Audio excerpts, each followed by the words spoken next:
8000 глиняных воинов охраняют гробницу, которую ученые боятся вскрывать уже более 40 лет. Звучит как суеверие, но у страха есть вполне научное объяснение.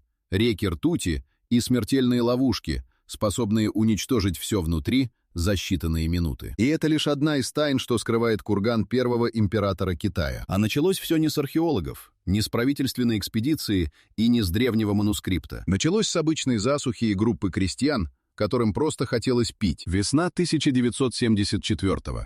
Провинция Шэньси, деревня Сиян, неподалеку от города Сиань. Земля здесь трескалась от жары, урожай гибнул, и местные жители решили выкопать колодец. Обычное дело, выбрали место у подножия горы Лишань, взяли лопаты и начали копать. Руководил работой человек по имени Ян Джифа вместе с братьями и соседями. На глубине около 4 метров лопата ударилась во что-то твердое. Сначала подумали камень, потом решили, что наткнулись на старую печь для обжига кирпича, которых в этих краях хватало. Но чем глубже они копали, тем страннее становились находки. Из земли показался кусок обожженной глины, формой напоминавшей человеческое туловище. Затем голова. Настоящая голова с чертами лица, ушами, аккуратно уложенными волосами. Крестьяне перепугались. По местным поверьям, глиняные фигуры под землей считались дурным знаком, духами, которые приносят несчастье. Некоторые предлагали разбить находку и забыть. Кто-то даже повесил обломок на дерево как оберег, чтобы отпугнуть злых духов. Но воду они так и не нашли. Зато вытащили наружу наконечники стрел, куски бронзы и целые фрагменты человеческих фигур в натуральную величину. Один из местных чиновников услышал про странные раскопки и сообщил в уездный музей. И вот тут начинается самое интересное. Приехавший специалист по имени Джао Кансинь взглянул на обломки и понял, что деревенские мужики только что случайно проделали дыру в чем-то невероятном. Он даже представить не мог, насколько огромным окажется то, что скрывалось под их пересохшим полем. Никто не мог, потому что настоящий масштаб этой находки не укладывался ни в одну известную науке цифру. Когда археологи расчистили первый участок, перед ними открылась картина, от которой захватывало дух.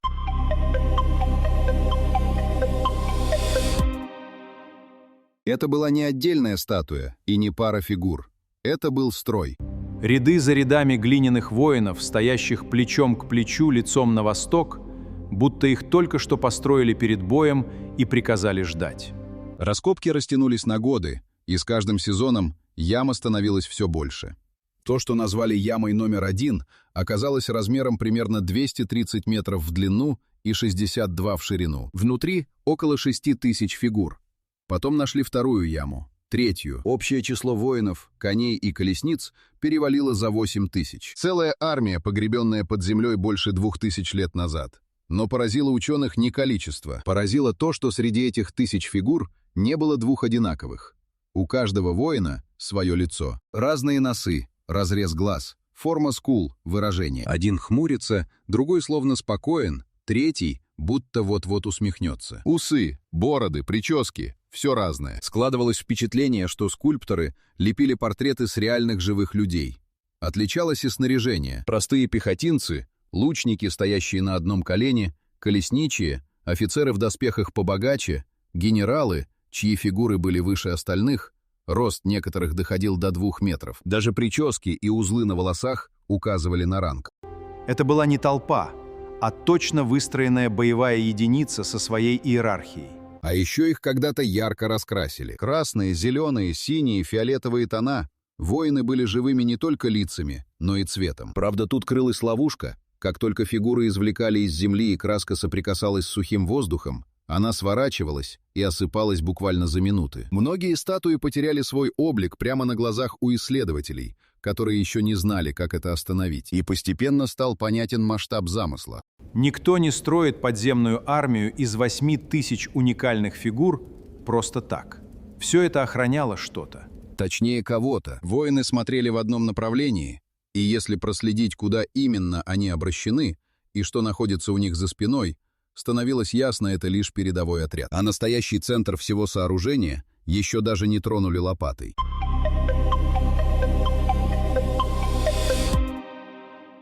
За спиной у глиняного войска, примерно в 1,5 километрах, поднимается холм, поросший гранатовыми деревьями. С виду обычный курган, невысокий, оплывший за века. Но именно под ним лежит гробница человека, ради которого все это и было построено.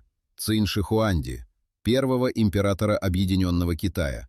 Того самого, кто приказал соединить участки Великой Стены и подчинил себе враждующие царства. И вот здесь всплывает деталь, которая переворачивает все представление о кургане. О том, что скрыто внутри, известно из текста, написанного почти сразу после смерти императора. Историк по имени Сыма Цянь примерно через 100 лет после событий составил подробное описание гробницы. Он писал, что под курганом воссоздали целую модель империи с дворцами, башнями, сокровищами. А по полу этого подземного мира текли реки и моря, наполненные ртутью. Жидкий металл приводился в движение неким механизмом, и реки как будто действительно текли, изображая великие Хуанхэ и Янцзы. Долгие годы это считали красивой легендой.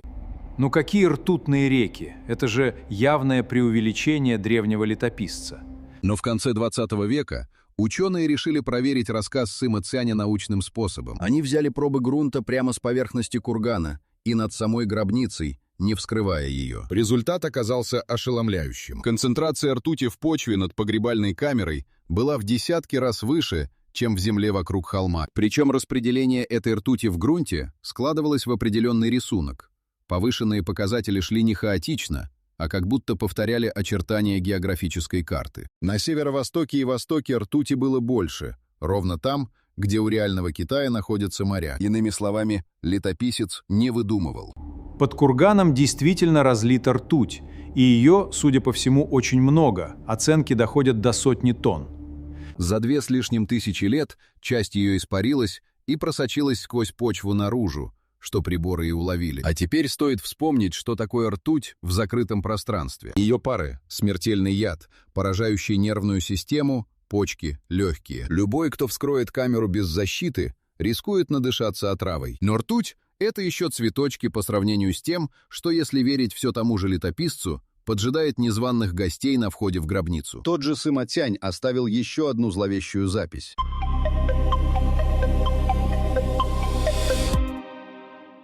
По его словам, внутри гробницы установили самострелы, механические арбалеты, взведенные и заряженные, соединенные с механизмом так, чтобы стрелять автоматически при приближении человека. Иными словами, древняя система охраны, готовая выпустить залп стрел в любого, кто переступит порог. Звучит как выдумка, но нечто похожее археологи действительно находили в других древних китайских захоронениях. Остатки спусковых устройств и бронзовые арбалеты. Так что идея ловушки с самострелом для того времени не фантастика, а вполне реальная инженерная задумка.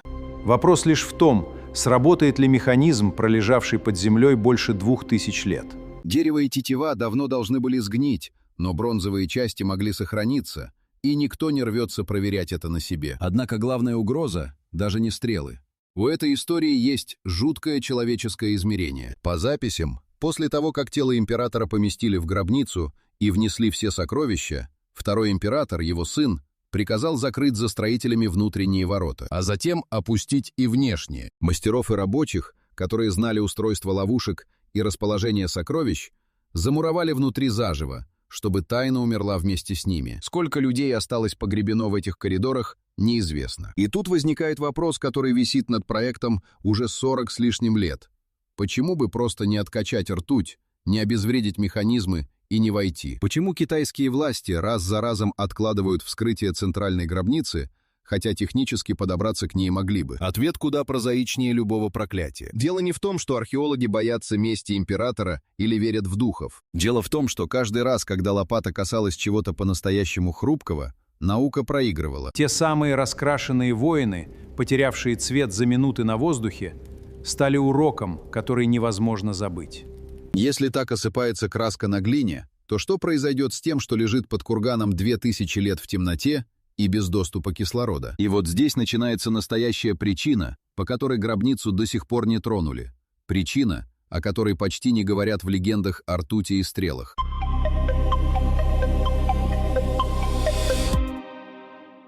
Настоящая причина в бессилии современных технологий сохранить то, что будет извлечено. И лучший пример этого дала вовсе не гробница императора, а совсем другое захоронение, случившееся на другом конце страны. В начале 70-х, еще до находки терракотовой армии, в провинции Хунань раскопали могилу знатной женщины эпохи Хань. Ее называют «Леди Дай» или «Синь-Джуй». Когда археологи вскрыли многослойный гроб, они увидели то, во что невозможно было поверить. Тело 2000-летней давности сохранилось почти идеально. Кожа оставалась мягкой и упругой, суставы гнулись, волосы были на месте, а в желудке даже нашли непереваренные семена дыни, ее последнюю трапезу. Это было самое хорошо сохранившееся древнее тело в мире. Но дальше произошло непоправимое. Как только тело и предметы вокруг соприкоснулись с воздухом, начался стремительный распад. Идеальная сохранность держалась ровно до момента вскрытия. То, что пролежало нетронутым 2000 лет, начало гибнуть в первые же часы, и ученые не успевали это остановить. Этот случай стал предупреждением для всей китайской археологии. Если под курганом Циншихуанди в бескислородной среде действительно сохранились шелковые ткани, деревянные конструкции, документы, изделия из органических материалов, все это может рассыпаться в прах сразу после вскрытия. Один необдуманный вход, и бесценные свидетельства эпохи исчезнут навсегда, еще до того, как их успеют изучить.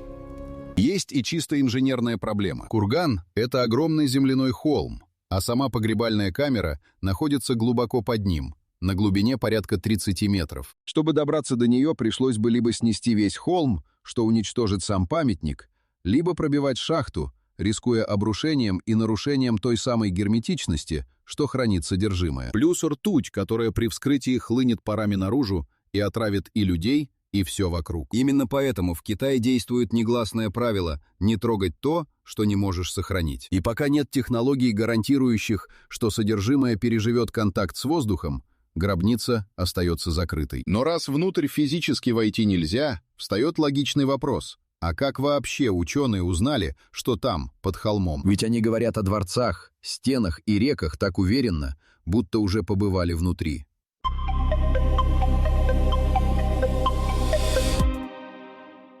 Ответ – в приборах, которые позволяют заглянуть под землю, не копая. Ученые буквально просветили курган, как врач просвечивает пациента, только вместо рентгена использовали целый арсенал методов. Один из главных инструментов – геофизическая разведка. С помощью измерений плотности грунта, магнитных и электрических полей специалисты составили карту того, что скрыто внутри холма. И карта показала не бесформенную массу земли, а четкие рукотворные структуры. Под курганом обнаружились стены, мощная внешняя ограда толщиной в несколько метров, а внутри нее контуры огромного помещения. По оценкам, размеры подземного дворца составляют около 170 метров с севера на юг и почти 150 с запада на восток. Высота погребальной камеры – порядка 15 метров. Это высота пятиэтажного дома под землей. Особенно интересным оказался результат по стенам. Приборы показали, что вокруг главной камеры возведена ограда из утрамбованной земли, и, что удивительно, она практически не обрушилась за 2000 лет. Это косвенно говорит о том, что сама камера, скорее всего, тоже цела и не была затоплена или разграблена. Для гробницы такого возраста это почти чудо. Большинство древних захоронений вскрывали еще в древности. Отдельным открытием стала аномалия по всему объему кургана. Замеры показали то самое повышенное содержание ртути, распределенное неравномерно, что подтвердило, жидкий металл все еще там, внутри, и продолжает медленно испаряться. Это стало сильнейшим аргументом в пользу того, что описание летописца – не выдумка. Использовали и дистанционное зондирование, и данные со спутников, и бурение узких скважин по краям, куда опускали камеры и датчики, не задевая саму камеру. Постепенно сложилась объемная модель «Центральная гробница», окружающие ее коридоры, ямы с погребальными дарами. Кстати, за десятилетия вокруг главного кургана нашли сотни сопутствующих ям с бронзовыми колесницами тончайшей работы, с фигурами акробатов, чиновников, музыкантов, даже с останками редких птиц и животных. Целый двор, целая держава в миниатюре, уложенная в землю. Но чем подробнее становилась эта невидимая карта, тем сильнее разгорался спор. Одни специалисты требовали остановиться и ждать, другие настаивали, что медлить нельзя, и приводили аргумент, от которого становится не по себе гробница, простоявшая нетронутой тысячи лет, прямо сейчас может медленно разрушаться сама по себе. Аргумент этот прост и оттого пугает.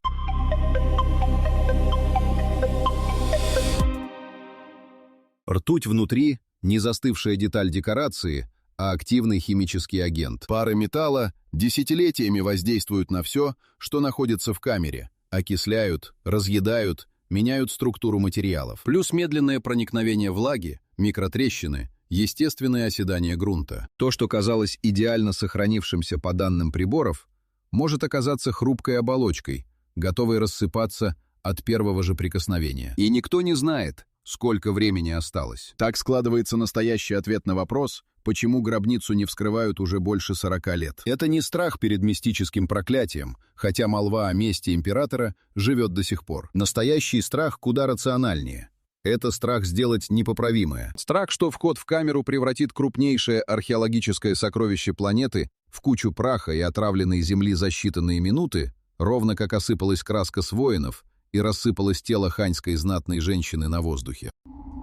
Здесь сходятся сразу три угрозы, и каждая из них по отдельности уже причина остановиться. Ядовитая ртуть, которая при вскрытии хлынет наружу смертельными парами. Возможные механические ловушки древних мастеров, чье состояние никто не проверял. И самое главное, беспомощность перед разрушением у человечества. До сих пор нет технологии, которая гарантированно сохранит содержимое после контакта с кислородом. Именно поэтому официальная позиция Китая звучит неожиданно смиренно для страны, гордящейся своей историей. Гробницу первого императора не откроют до тех пор, пока наука не будет готова сохранить все до последней нити шелка и до последнего мазка краски. Государство прямо запретило раскопки центральной камеры на неопределенный срок. Лучше оставить императора лежать нетронутым еще 100 лет, чем войти сейчас и потерять все. Получается почти ирония судьбы. Цинь Шихуанди строил свою гробницу как неприступную крепость, окружил себя армией,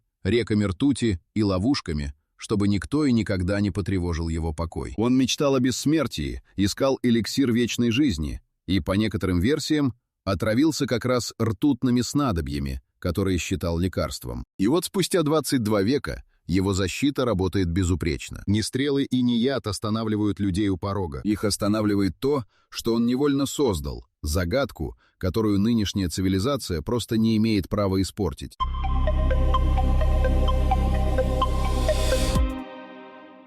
Сегодня над той самой ямой, где деревенские мужики искали воду, стоит гигантский музейный павильон. Терракотовая армия превратилась в одну из самых посещаемых достопримечательностей мира. Миллионы туристов каждый год проходят вдоль рядов глиняных воинов. А сам курган в 1,5 километрах остается закрытым холмом, поросшим деревьями, к которому нельзя даже приблизиться с лопатой. Работы вокруг гробницы не прекращаются, просто ведутся предельно осторожно.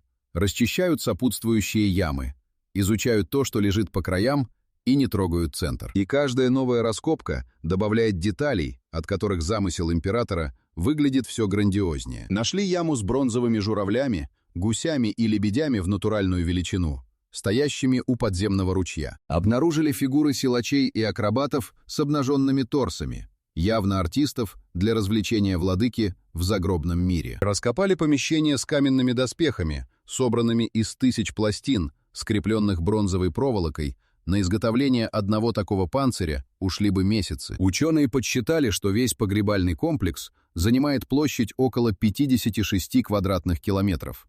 Это сопоставимо с небольшим городом. И раскопано из него, по разным оценкам, лишь несколько процентов. Все остальное по-прежнему лежит под землей. А про самого строителя известна одна деталь, которая ставит в этой истории финальную точку. Согласно древним записям, на возведение всего этого мавзолея согнали около 700 тысяч рабочих. Они трудились почти 4 десятилетия. Многие из них так и остались там, в земле.